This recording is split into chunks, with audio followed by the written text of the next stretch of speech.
When we think of really huge seafaring vessels, many of us probably call to mind the doomed luxury liner the RMS Titanic. The reference to its enormous size is right there in the name, but that ship set sail on its one and only voyage over a century ago. And in the intervening years, there have been some truly titanic ships that have traversed the world's oceans. In fact, the Titanic is dwarfed even by the most common of modern-day cruise ships, and those ships look tiny when compared to the vessels we'll be looking at today. The top 10 largest ships ever constructed.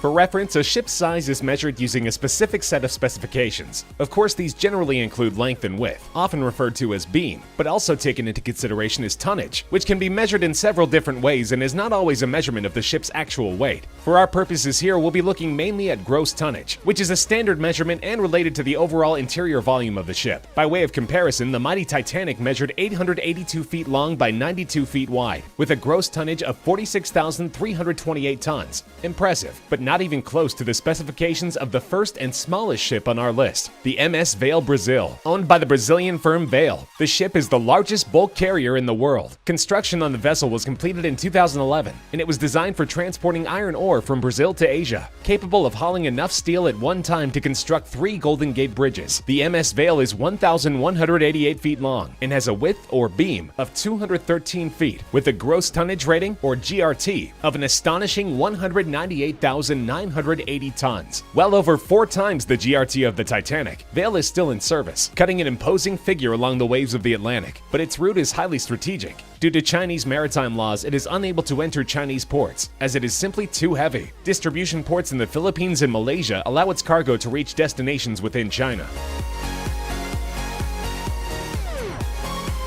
When it first entered service in 1975, the Jarmada was among the very largest ocean-going vessels in the world, an oil tanker with routes crisscrossing the globe. The Jarmada sailed the world's oceans for 32 years before finally being retired in 2008. It's currently in use purely as a storage tanker, but during its 3 decades of service, it supplied crude oil to ports all around the world. Some of Jarmada's specifications are no longer a matter of record, but the enormous ship sported a length of 1,225 feet and was capable of carrying massive amounts of cargo to the tune of 380,000 tons. Its top speed of 16 knots was quite impressive when it first set sail, making it not only one of the biggest ships in the world in the mid-1970s, but also one of the most powerful. It may have an inglorious use today, but with its faithful service record and incredible specifications, Jarmada is still remembered as one of the most impressive tankers to ever sail the seas.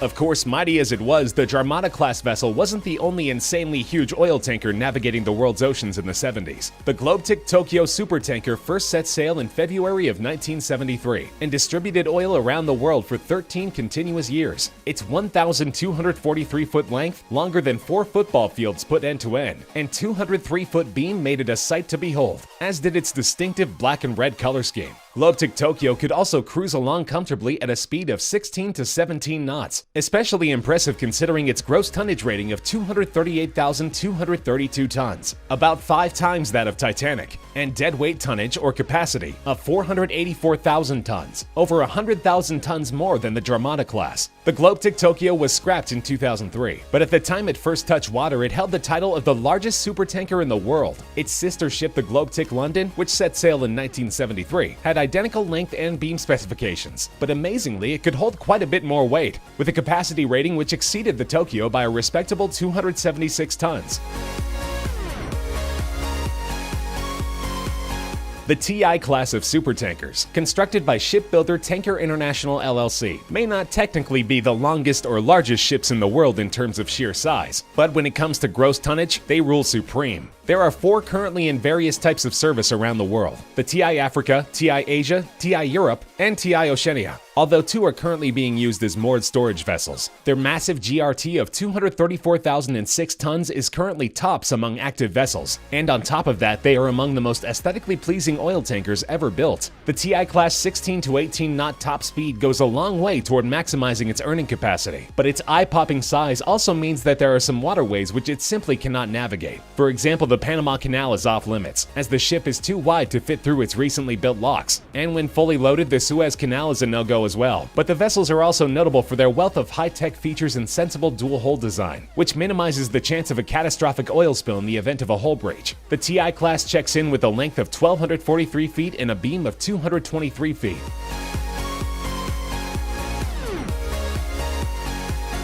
When it was launched on its maiden voyage in 2006, the Emma Marsk was the largest container ship ever constructed. Today it has 7 sister ships, all of which are considered to be among the largest and highest capacity container freighters in the world. The vessel's astounding top speed of 25.5 knots makes it among the fastest vessels of its type in the world, and is due in part to the fact that it is powered by the world's single largest diesel engine, a marvel of engineering which itself weighs 2,300 tons and is capable of a power output of 109,000 horsepower, while burning through 3,600 gallons of fuel per hour. The Emma Marsk boasts an impressive gross tonnage of 174,794 tons and measures 1,302 feet long, with a beam of 184 feet. During the 2006 holiday season, the vessel made headlines for a whimsical reason. The press caught wind of the fact that it was bound for the UK from China, loaded to capacity with Christmas goods. It's for this reason that for only a brief time, the Emma Marsk was known around the world as the SS Santa.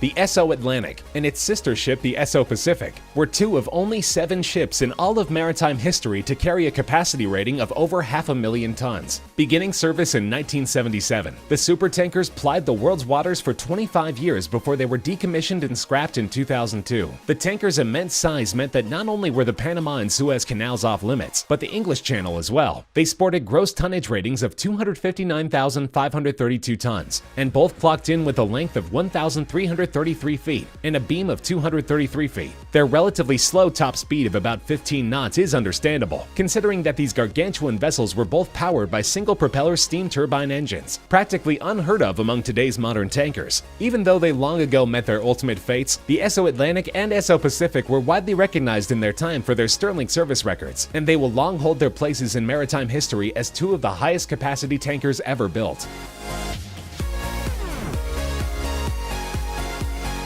The supertanker Prairial came into service in 1979, the 4th version of the Batilus class of tankers. It was the only one among the 3 others in its class to exceed a decade in service, sailing the seas for nearly a quarter century before it was scrapped in 2003. Over all those years, the ship was also known to go by other names, such as Sea Brilliance, Hellesphos, and most appropriately, Sea Giant. With a GRT of 274,826 tons, Prairial boasted a cargo capacity that is practically unrivaled in maritime history, somewhere between 555,000 and an astounding 604,000 tons. Its double-propeller quad-steam turbine engine system delivered only a top speed of about 16 knots, but that's still not too shabby for what is considered the 3rd largest ship ever constructed, as 2 of the entries remaining on our list were modified from their original dimensions. Prairial was a whopping 1,359 feet long, with a beam of 206 feet wide, which was challenged only by 2 other vessels. That is until 1981, when the sister ship which gave Prairial's class its name was extended.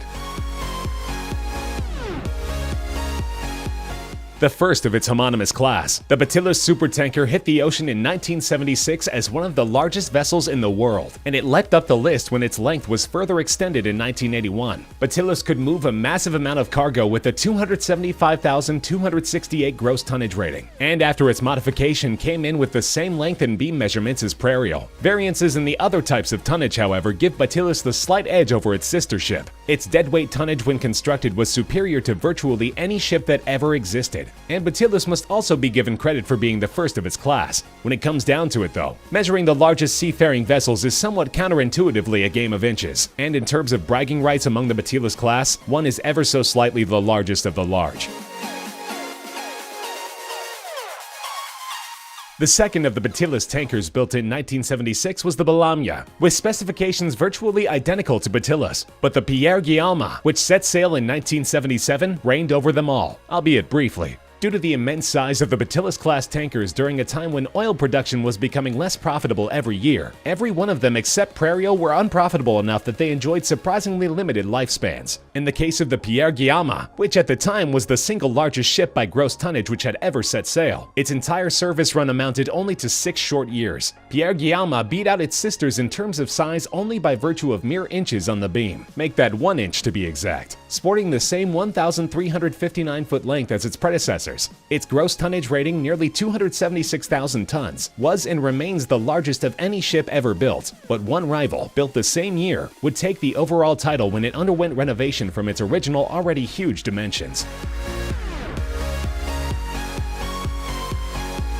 The supertanker Seawise Giant has a colorful history befitting the all-time size champion of ocean-going vessels. The ship was contracted in 1979 by a Greek business mogul, who for reasons that remain unclear refused to take delivery. And as you might imagine, it took a while to find a replacement buyer with pockets deep enough to even begin negotiations. Eventually, the gigantic ship was sold to the owner of a Hong Kong firm, who inexplicably decided that it needed to be even larger. After a retrofit that lengthened and widened it considerably, and increased its capacity by 140,000 tons, the ship clocked in at a ridiculous 1,504 feet in length, smashing the Batylus class by nearly half the length of a football field. Its beam rating of 225 feet was also by far the largest ever, with a respectable gross tonnage rating of 260,941 tons. Seawise Giant was put into service transporting crude oil between the US and the Middle East, and it was in the performance of that duty in 1988 that the tanker came under attack by Iraqi bombers and was sunk. Incredibly, even though it was declared a complete loss, it only took a year for a Norwegian company to salvage it, not for scrap but for repair. The wreck was transported to Singapore, where a restoration job took place which required 3,700 tons of new steel. It was renamed the Happy Giant and put back into service until 2004, when it was converted to a permanently moored storage vessel. Its 36-ton anchor now sits in the Hong Kong Maritime Museum. While it no longer roams the sea, the Seawise Giant was a sight to behold, and an amazing feat of engineering. It was longer than the Empire State Building is tall. It could fit St. Paul's Cathedral within its cargo holds 4 times. It's not just the largest ship of all time, it's the single biggest self-propelled man-made object ever built.